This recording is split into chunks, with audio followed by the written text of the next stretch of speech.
Bien-aimés dans le Seigneur, dans le précieux et glorieux nom de notre Seigneur et Sauveur Jésus-Christ. Vous suivez la chaîne Église de Jésus-Christ et vous êtes dans l'émission La Parole décortiquée. Et c'est le frère Zongo Karim qui vous entretient sur le thème la nécromancie et nous vous souhaitons bonne écoute. Alors, ce soir, nous allons traiter le thème la nécromancie dans 1 Samuel 28, 7 à 20. Et là où nous allons lire, compte tenu du temps, nous allons lire uniquement le verset 12. Il est écrit: Lorsque la femme vit Samuel, elle poussa un grand cri et dit à Saül: Pourquoi m'as-tu trompé? Tu es Saül. Le roi lui dit: N'ai-je pas peur? Dis-moi plutôt ce que tu vois. La femme dit à Saül: Je vois un Dieu monter de la terre. Il lui dit: Quelle est son apparence? Elle répondit: C'est un vieillard qui monte et il est enveloppé d'un manteau. Saül comprit alors que c'était Samuel et il inclina le visage contre la terre et se prosterna. Saül, je continue au verset 15, et Samuel dit à Saül: Pourquoi as-tu troublé mon repos en me faisant monter? Saül répondit: Je suis dans une grande détresse. Les Philistins me font la guerre et Dieu s'est détourné de moi et ne me répondit ni par les prophètes ni par des rêves. Et je t'ai appelé pour que tu me fasses connaître ce que je dois faire. Et Samuel dit: Pourquoi donc me consultes-tu, puisque l'Éternel s'est détourné de toi et qu'il est devenu ton ennemi? Gloire à Dieu.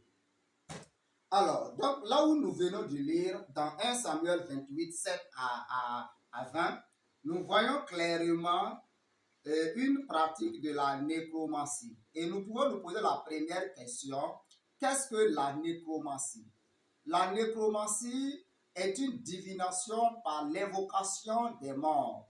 Toute personne qui peut entrer en communion avec la mort ou l'esprit de mort, cette personne est en train de pratiquer la nécromancie. Alors, par rapport à ce verset, nous pouvons nous poser des questions pour arriver à la réponse, oui, évidente. La première question, nous pouvons dire pourquoi Saül cherche à consulter une spirit. Et nous savons que dans la Bible, Saül s'est détourné de l'Éternel et l'Éternel ne parlait plus à Saül.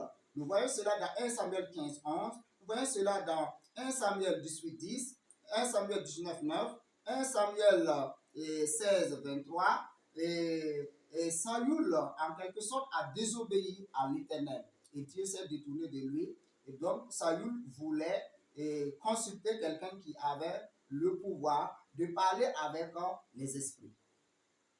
La question qu'on peut se poser encore, nous pouvons nous poser la question à savoir pourquoi la femme a crié pendant l'appel de l'esprit de Samuel. Alors, quand nous lisons, nous voyons que la femme a crié parce que la femme a trouvé une chose d'inhabituelle. Parce que la femme voyait l'esprit d'un saint, l'esprit d'un enfant de Dieu qui apparaissait. Voilà pourquoi la femme a crié. Nous disons seulement que cela n'est pas dans l'habitude quand à la femme, quand elle consulte, elle ne voyait pas ce genre d'esprit qui venait. Elle voyait peut-être les esprits maléfiques. Mais quand elle voit l'esprit de Samuel, cela lui fait peur et elle cria. Voilà, donc c'est parce que la femme a vu une chose inhabituelle. Voilà pourquoi la femme a crié. Nous pouvons aussi nous poser la question: pourquoi l'expression faire monter l'esprit? Dans la Bible, il est question, on voit l'esprit de Samuel qui monte. Cette expression veut dire que le séjour de mort se trouve dans les régions inférieures. Et nous voyons cela dans Genèse 37, 35, dans Job 17, 13 et dans Éphésiens 4, 8 à 9. Jésus-Christ qui est descendu dans les profondeurs dans les profondeurs pour délivrer les captifs, les prisonniers avec lui. Donc nous voyons que le séjour de mort se trouve en bas. Et lorsque l'esprit voulait sortir, l'esprit sort du niveau inférieur pour monter du niveau supérieur.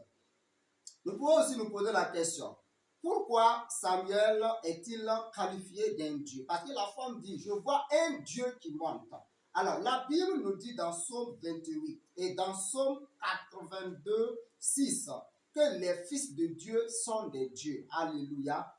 Dans cette mesure, nous pouvons dire que l'esprit de Samuel qui montait, la femme dit, je vois un Dieu qui monte. Donc, la Bible nous dit clairement que les enfants de Dieu sont des dieux. Alors, nous pouvons aussi nous poser des questions. Toujours ces questions vont nous amener à répondre vers la fin. Suivez attentivement. Nous disons que pourquoi la spirit ou la nécromancienne a troublé le sommeil d'un enfant de Dieu. Alléluia. Avant, nous allons dire simplement que avant l'arrivée de Jésus-Christ sur cette terre, les clés du séjour de mort étaient dans la main du diable. Et nous pouvons voir cela, dans Psaume 68, 21. Et aussi nous voyons ça là dans Apocalypse 1, 18. Jésus-Christ qui dit, j'ai retiré les clés.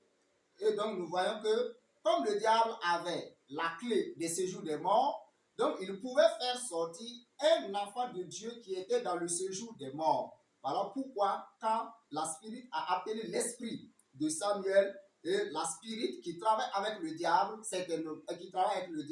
voilà pourquoi le diable a permis que l'esprit d'un enfant de Dieu sorte. Pourquoi? Parce qu'il tenait la clé de séjour des morts. Séjour des morts, c'est là où reposent les âmes des morts. Alors, nous allons continuer avec une autre question.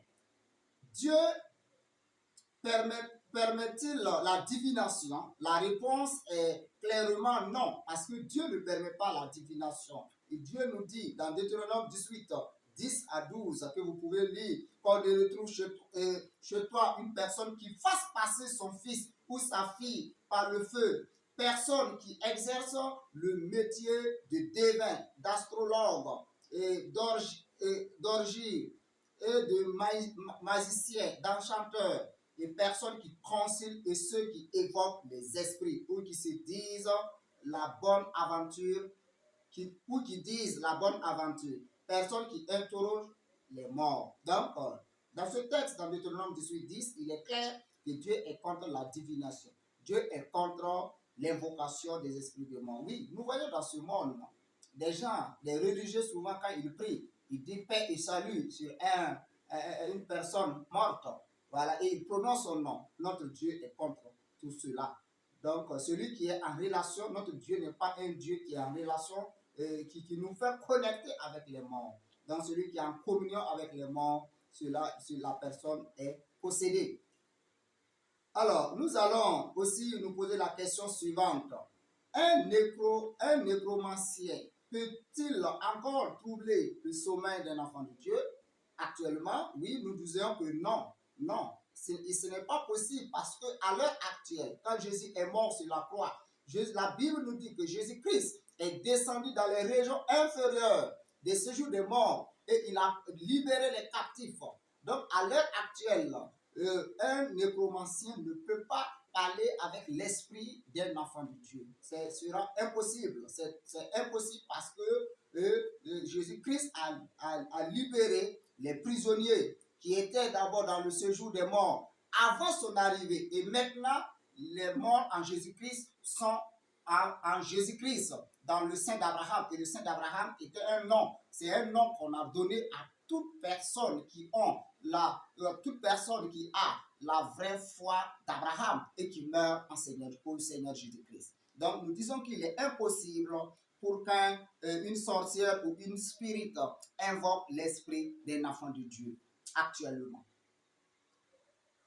Alors, nous allons conclure. Au regard de tout ce que nous avons dit, nous voyons que la nécromancienne a pu faire apparaître l'esprit de Samuel parce que Jésus-Christ n'était pas encore venu, parce que le diable avait contrôlait le séjour des morts.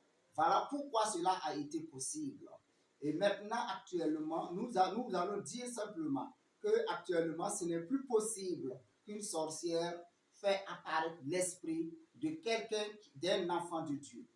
Et en conclusion, nous allons dire que la nécromancie plutôt, est une pratique diabolique et satanique, est un péché grave. Donc Dieu nous défend, Dieu nous met en garde de telles pratiques.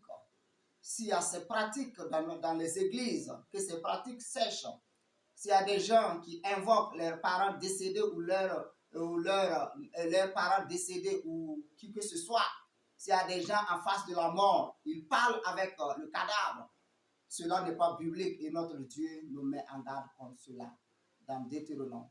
Que Dieu nous aide. Merci bien pour votre écoute. C'est le frère Zongo Karim, le prédicateur Zongo Karim, et celui qui est aux caméras, M. Sawargo, frère Sawargo Pascal. Que Dieu vous bénisse pour l'écoute. Une fois, si vous voyez la vidéo, je vais vous demander de l'aimer et de liker et aussi partager la vidéo pour que le maximum profite. C'est en cela que nous contribuons à l'œuvre de Dieu. Je ne suis ni pasteur ni prophète, je suis le frère. Je suis une voix, je peux dire que je suis une voix qui crie dans le désert pour que ceux-là, qui sont les vrais enfants de Dieu, qui vont entendre la vraie parole, qu'ils puissent se préparer pour l'enlèvement. Que Dieu vous bénisse pour votre écoute.